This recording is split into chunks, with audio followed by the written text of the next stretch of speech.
Salah satu instansi yang ikut ambil bagian adalah Pegadaian. Pegadaian bahkan menyiapkan 20.000 vaksin Sinovac untuk membantu percepatan vaksinasi COVID-19. Rencananya vaksinasi yang dilakukan Pegadaian akan digelar di 5 kota di Sulawesi Selatan dan akan digelar selama 2 hari. Kami menargetkan di 50 kota di Indonesia dengan target 20.000 orang yang divaksin 1 dan vaksin 2 seluruh Indonesia.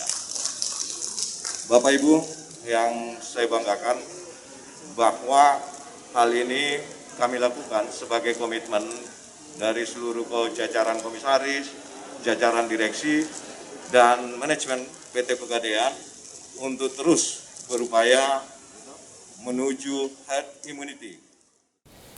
Selain Pegadaian, instansi lain yang juga ikut dalam pemberian vaksinasi adalah Otoritas Jasa Keuangan, Bank Indonesia, dan pelaku industri jasa keuangan. Ada sekitar 2.000 dosis vaksin yang diperuntukkan bagi masyarakat. Vaksinasi yang dilakukan OJK dan kolega ini dirangkaikan dengan peringatan Hari Pasar Modal yang ke-44. Teman-teman di industri jasa keuangan ya, dari karyawan industri jasa keuangan itu sebenarnya sudah kita laksanakan beberapa kali ya di vaksinasi FKIJK waktu itu. Jadi memang untuk saat ini memang lebih banyak diikuti oleh masyarakat umum seperti itu, Mbak.